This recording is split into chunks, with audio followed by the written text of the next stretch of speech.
Assalamualaikum warahmatullahi wabarakatuh. Saya Cut Salsabila oleh Hapsani akan membuat tugas remedial kimia berupa video pembelajaran mengenai materi asam karboksilat dan juga ester. Asam karboksilat dan juga ester memiliki rumus umum yang sama, yaitu CnH2nO2.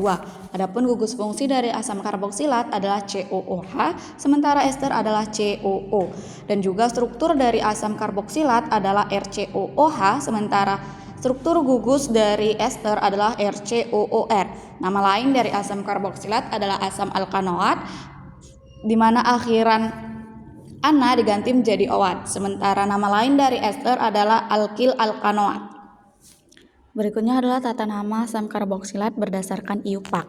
Yang pertama, itu kita harus cari dulu rantai induknya. Rantai induk itu merupakan rantai dengan atom C terbanyak dan mengandung gugus COOH.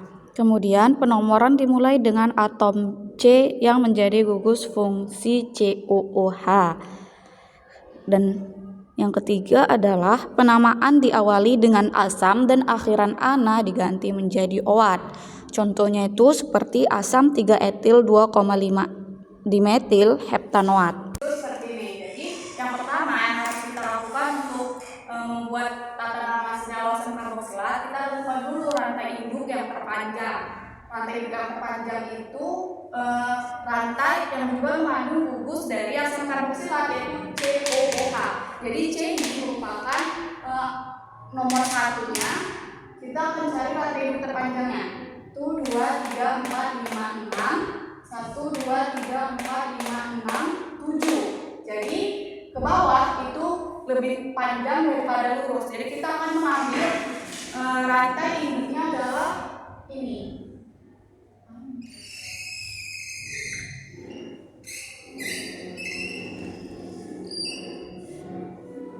Nah, atau C yang mengandung gugus asam karboksilat itu menjadi nomor 1. Nah, ini 2, 3, 4, 5, 6, 7. C2H5. Nah, kemudian langkah selanjutnya adalah kita beri dulu depannya itu ada kata asamnya, asam. Dan kita tentukan deh alkilnya, asam. Ini kan alkilnya itu ada di cabang nomor 2, ada di gugus nomor 2, kemudian nomor 3, dan juga ada di nomor 5. Dan penamaannya itu berdasarkan abjad. Jadi etil duluan baru metil. Jadi asam 3 etil 2,5 dimetil. Karena rantai ini ada 7 berarti heptanoat. Heptanoat, di mana akhiran ana diganti menjadi OAT. Selanjutnya adalah tata nama ester. Caranya yang pertama adalah kita tentukan dulu seperti tadi rantai induk yang terpanjang. Ester ini terdiri dari alkil dan juga alkanoat. Nah, bagian alkil itu adalah rangkaian yang berikatan dengan atom O pada gugus fungsi COO. Bagian alkanoatnya adalah yang berikatan dengan atom C pada gugus fungsi COO. Rantai induk itu adalah rantai alkanoat dengan penomoran dimulai dari atom C gugus fungsi. Kemudian adalah penamaannya itu dimulai dari bagian alkil lalu dilanjutkan dengan cabang alkil pada rantai utama sesuai abjad. Dipisahkan dengan tanda koma. Nah, dari tata nama ester itu, yang pertama kita cari dulu rantai induk yang terpanjang. Jadi ester itu ada 2, ada alkil. Alkil ini merupakan cabang yang berikatan dengan gugus O, sementara alkanoat itu merupakan rantainya yang berikatan dengan gugus C-nya. Jadi yang pertama kali kita cari itu adalah rantai terpanjangnya. Rantai terpanjang dimulai dari gugus gugus C. Gugus C. 1, 2, 3, 4. Ini ada 4 rantai induk dan juga alkilnya ada 2. Jadi penomoran alkil itu kita taruh alkilnya dulu baru diikuti dengan alkanoatnya. Jadi Ini karena ada dua, jadi disebut dengan etil.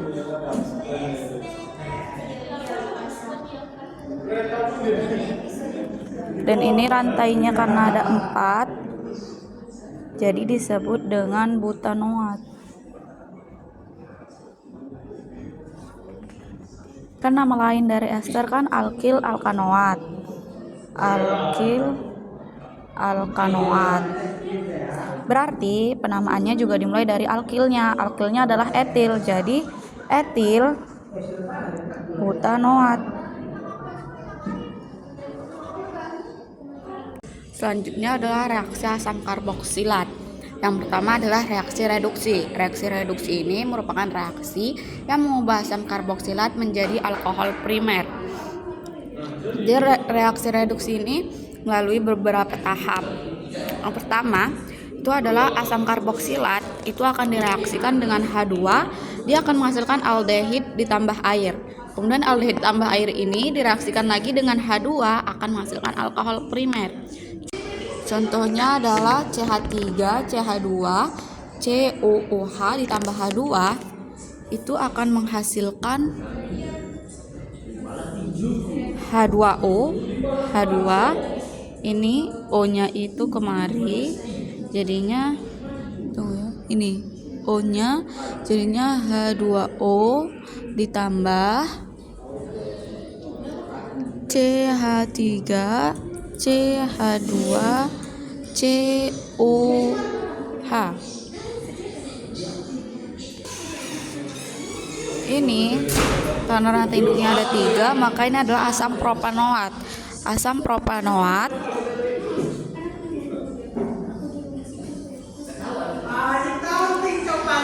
berubah menjadi 3 propanal ditambah air. Propanal tambah air. Kemudian propanal tambah air ini direaksikan lagi dengan H2 ditambah H2, maka akan dihasilkan alkohol primer CH3, CH2, CH2,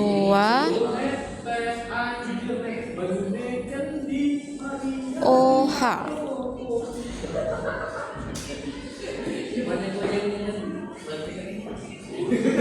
H2 ini kalau kita jabarin kan jadinya H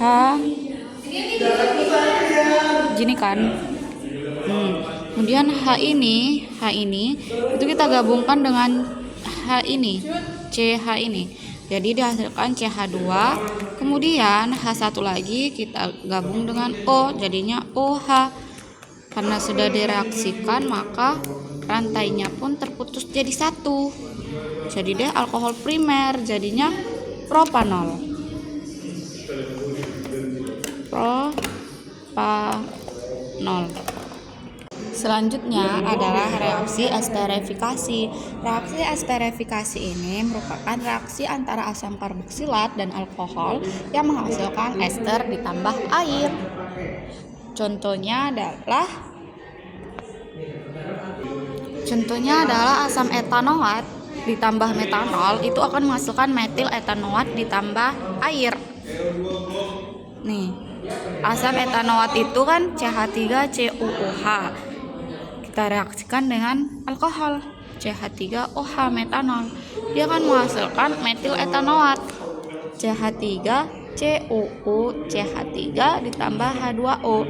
Jadi H ini itu kita gabungkan ke OH menjadi H2O, dan juga CH3 ini akan menggantikan posisi H, jadinya CH3COO CH3. Karena ester kan alkil alkanoat, jadi alkilnya dulu kita letak untuk penamaan, baru diganti dengan alkanoatnya. Jadi karena ini cuma satu alkilnya, berarti metil etanoat ditambah H2O. Selanjutnya adalah reaksi ester. Reaksi ester yang saya ketahui adalah reaksi saponifikasi.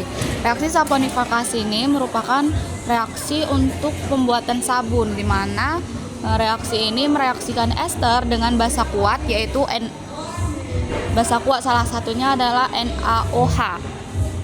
Contohnya adalah kita reaksikan metil etanoat yaitu CH3COOCH3 dengan natrium hidroksida yaitu NaOH, itu akan menghasilkan natrium etanoat dan juga metanol. CH3 ini akan menggantikan posisi Na, jadinya adalah CH3OH, dan Na akan menggantikan posisi CH3, jadinya adalah CH3COONA. CH3COONA ini merupakan natrium etanoat. Kenapa natrium duluan? Seperti tata nama sebelumnya, bahwasanya ester merupakan alkil etanoat, jadi alkil duluan baru rantai induknya. Berarti natrium etanoat ditambah CH3OH merupakan metanol.